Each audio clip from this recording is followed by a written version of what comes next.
Good afternoon, welcome to business lunch. So ముందుగా ఒక శుభవార్తతో start చేద్దాం. సేవింగ్స్ బ్యాంక్ అకౌంట్ హోల్డర్స్ పై interest rate 4% గిట్టుబాటు అవుతుంది. ప్రస్తుతం ఉన్న 3.5% వడ్డీ రేటును 0.5% పెంచారు. ఇది ఈ ఉదయం ఆర్బీఐ ప్రకటించిన క్రెడిట్ పాలసీకి సంబంధించిన శుభవార్త. ఇక బ్యాడ్ న్యూస్ చాలా ఉన్నాయి. ఇన్ఫ్లేషన్ పై యుద్ధంలో భాగంగా క్యాష్ రిజర్వ్ రేషియోను యథాతథంగా ఉంచింది RBI. Repo rate, reverse repo rates మాత్రం 0.5% పెంచారు. అలాగే క్రెడిట్ గ్రోత్ ప్రస్తుత ఆర్థిక సంవత్సరం సంబంధించి 19% ఉంటుందని ఆర్బీఐ అంచనా వేస్తుంది. జీడీపీ గ్రోత్ ఇంతకుముందు ప్రకటించిన 9% నుంచి డ్రాస్టిక్ గా ఆల్మోస్ట్ ఒక 1% తగ్గించి 8% ఉంటుంది కరెంట్ ఫైనాన్షియల్ ఇయర్ లో అంటూ ఆర్బీఐ ప్రకటించిన అంచనా మార్కెట్ ను నిరాశలో ముంచెత్తింది. అలాగే ఫిస్కల్ డెఫిసిట్ కి సంబంధించిన కన్సర్న్స్ కూడా ఆర్బీఐ వ్యక్తం చేయడం జరిగింది. సో ఓవరాల్ గా క్రెడిట్ పాలసీ మార్కెట్స్ ను డిసప్పాయింట్ చేసింది. క్రెడిట్ పాలసీలో ప్రకటించిన అంచనాలు కావచ్చు, నిర్ణయాలు కావచ్చు, మార్కెట్స్ ను పూర్తిగా నిరాశకు లోన్ చేశాయి. నిఫ్టీ 100 పాయింట్లకు పైగా నష్టంతో ప్రస్తుతం ట్రేడ్ అవుతుంది. అలాగే సెన్సెక్స్ కూడా 330 పాయింట్ల నష్టంతో ట్రేడ్ అవుతున్నాయి. లెండింగ్ రేట్స్ పెరగబోతున్నాయి. బ్యాంకులు ప్రస్తుతం ఏదైతే 0.5% రివర్స్ రెపో రేట్స్ ను ఆర్బీఐ పెంచిందో ఈ రేట్ల పెరుగుదలను రుణగ్రహీతలకు బదలాయించే పనిలో పడ్డాయి.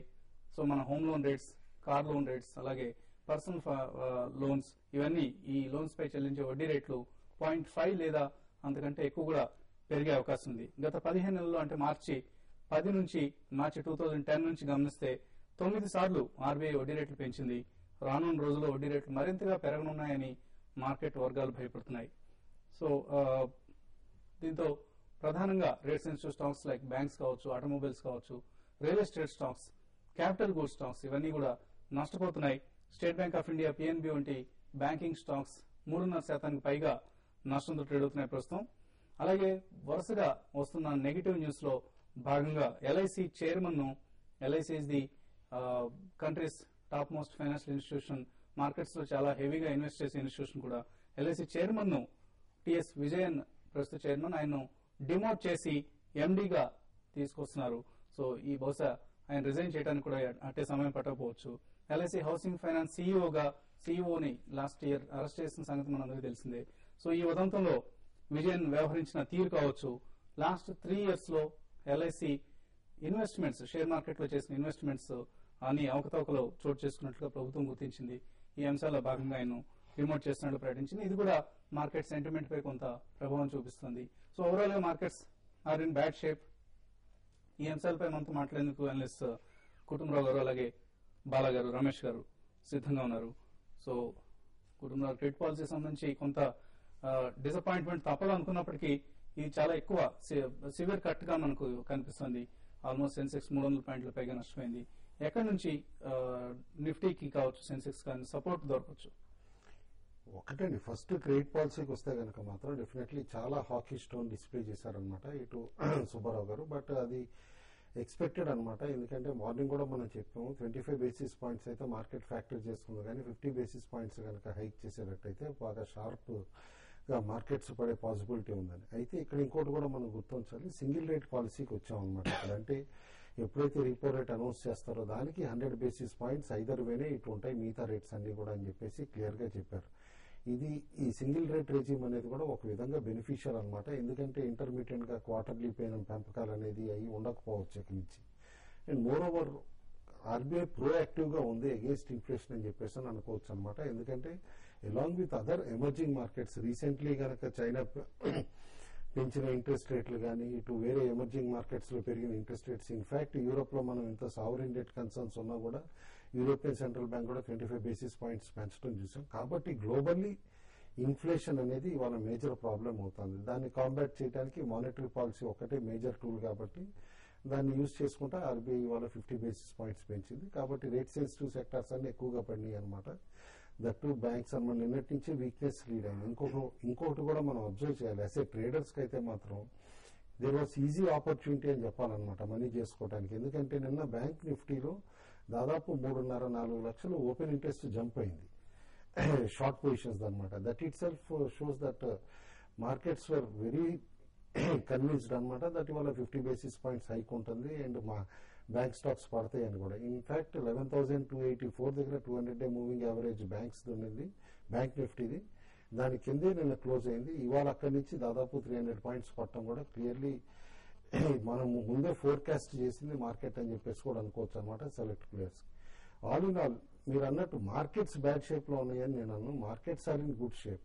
ఎందుకంటే అన్ని నెగిటివ్స్ ఫ్యాక్టర్ కరెక్ట్ గా చేసుకుంటున్నాయి అనమాట. బాటమ్ మాత్రం నిఫ్టీకి 5580 5620 మధ్యలో ఉందనుకుంటున్నా. ఈ బ్యాండ్ కనుక కట్ అయితే కనుక ఆల్ ది వే 5420 వరకు కూడా పడిపోయే పాసిబిలిటీ ఉంది. But I'm expecting markets May rebound tomorrow అనుకుంటున్నాను. ఎందుకంటే 5600 దగ్గర కన్సిడరబుల్ సపోర్ట్ దాదాపు 1.5 అవర్ నుంచి కనిపిస్తుంది అనమాట. ఈ లెవెల్ సస్టైన్ చేసుకోగలిగితే end of the day in fact 5620 5640 levels కి కాస్త అట్లీస్ట్ మోడెస్ట్ కమ్బ్యాక్ ర్యాలీ వస్తే కనుక నేను అనుకోవటం మార్కెట్స్ బెటర్ షేప్ లో ఉంటాయంటారు. ఓకే, సో బాలాగారు Q4 ఎర్నింగ్స్ కొంత డిసప్పాయింట్ చేశాయి. ప్రస్తుతం క్రెడిట్ పాలసీ కూడా డిసప్పాయింట్ చేస్తుంది. వరుసగా నెగిటివ్ న్యూసే మార్కెట్స్ ఎక్కువగా డామినేట్ చేస్తూ వస్తున్నాయి. సో ఎక్కడి నుంచి మార్కెట్స్ రివైవల్ ఎక్స్పెక్ట్ చేయొచ్చు? అంటే బేసికలీ మార్కెట్ రివైవల్ అంటే ఇప్పుడు కుటుంబరావు గారు చెప్పినట్టు మేబీ పాయింట్స్ వైజ్ చూసుకుంటే అది 55, 50 వాట్ ఎవర్ అక్కడి నుంచి కొంచెం సపోర్ట్ తీసుకోవచ్చు. బట్ ఓవరాల్ గా మనకి ప్యూర్ ఇన్వెస్టర్స్ అయితే definitely weaker market is the best friend అండి. So we should use every opportunity. అంటే కొంచెం ఇది సెటిల్ డౌన్ అయినప్పుడు, ఈ heat and dust settle down అయినప్పుడు కొద్దిగా నెక్స్ట్ 3-4 డేస్ నెక్స్ట్ 1 వీక్ లో ఎక్కడైతే కొంచెం కన్సాలిడేట్ అవుతుందో మార్కెట్, అక్కడ కొన్ని రంగాల్లో మనకి విజిబిలిటీ ఎక్కడ నెక్స్ట్ 3 to 5 years ఉందో, నెక్స్ట్ అట్లీస్ట్ 12 to 18 months మంచి విజిబిలిటీ ఉందో అటువంటి రంగాల్లో primary investments first price point లో తప్పకుండా చేయొచ్చండి. కొంచెం చాలా హార్ష్ గా వీళ్ళు ప్రొవిజనింగ్ నార్మ్స్ కూడా పెంచారు ఆర్బీఐ వాళ్ళు. సో దాని మూలం చూసుకుంటే మనకి రియల్ ఎస్టేట్ రంగం ఒకటి, వాళ్ళకి as it is multiple problems తో వాళ్ళు ఇప్పటికే they are swimming against the tide అండి. ఇన్పుట్ కాస్ట్ బాగా పెరిగాయి. ఫ్రెష్ ప్రాజెక్ట్స్ అనౌన్స్మెంట్ కూడా లేదు. Prime cities like Mumbai and ఢిల్లీలో కొన్ని చోట్ల కూడా ఆఫ్ టేక్ కూడా తగ్గింది అని కూడా మనం వింటున్నాం. సో ఇటువంటివి మనం గమనించి రియల్ ఎస్టేట్ కొద్దిగా దూరంగా ఉంటేనే బెటర్ అండి. బట్ అదర్వైజ్ ఆటోమొబైల్ రంగానికి కూడా కొంచెం దూరంగా ఉంటేనే బెటర్. బట్ బ్యాంక్స్ మాత్రం డీప్ క్రాక్స్ మనకి నెక్స్ట్ 1 or 2 days లో కనిపిస్తే మాత్రం I think first price point లో కొనొచ్చు. ఎందుకంటే over longer period of time ఇవన్నీ కూడా ఈవెన్ అవుట్ అయిపోతాయి. ఎందుకంటే సుబ్బారావు గారు చెప్పారు మనకి net interest margins, net interest income కూడా ఇండియన్ బ్యాంక్స్ కి చాలా ఎక్కువ ఉంది, అది మోడరేట్ చేసుకోవాలని ఆయన కూడా చెప్పారు. So growth and inflation, RBI was caught between devil and the deep sea అనమాట. So in the given circumstances I think it was a good policy.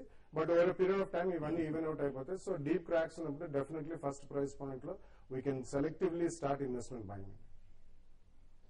Okay అండి, సో కమాడిటీస్ మార్కెట్స్ ఎలా ఉన్నాయి? ఈక్విటీ మార్కెట్స్ కొంత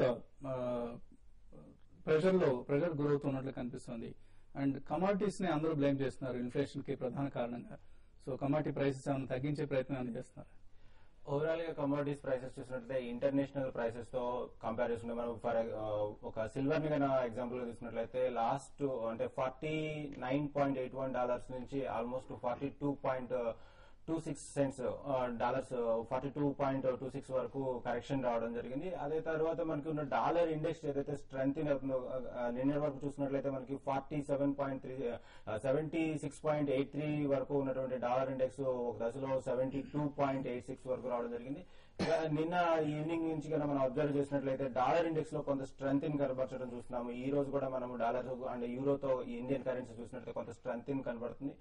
overall గా ఈ రోజు మనం చూసినట్లయితే 0.28% డాలర్ ఇండెక్స్ ని స్ట్రెంగ్ చూస్తున్నాం. ఈ ఓవరాల్ వ్యూ చూసినట్లయితే కొంత కరెక్షన్ మనం సిల్వర్ లో చూస్తున్నాం, అదేవిధంగా gold and other base metals లో కూడా మనం కొంత కరెక్షన్ చూస్తున్నాం. అయితే ఇట్ ఈస్ ఎన్ టెంపరీ అని చెప్పేసి చెప్పొచ్చు. ఓవరాల్ గా లాంగ్ టర్మ్ లో అయితే గోల్డ్ అండ్ సిల్వర్ ఇంకా స్ట్రాంగ్ గా ఇన్ఫ్లేషన్ పెంచే దిశగానే కమాడిటీస్ మార్కెట్స్ తీసుకెళ్తున్నారు. అలా అని కాదండి, ఓవరాల్ గా ఏమంటే ఎకానమీ స్ట్రెంగ్ అవుతుంది అండ్ ఇన్కమ్ అనేది రేషియో పెరిగిపోతుంది అండ్ ఇన్వెస్ట్మెంట్ స్ట్రాటజీ కూడా కొంత చేంజ్ అవుతుందని చెప్పొచ్చు. ఈక్విటీస్ తో పాటుగా వాళ్ళకున్న ఇన్వెస్ట్మెంట్స్ లో కమోడిటీని వన్ ఆఫ్ ది పార్ట్ చేసుకుంటున్నారని చెప్పేసి చెప్పొచ్చు. ఓకే అండి, సో ఇప్పుడు చిన్న బ్రేక్ తీసుకున్నాం. బ్రేక్ తర్వాత ఇన్వెస్టర్ల సందేహాలకు సమాధానాలు ఉంటాయి.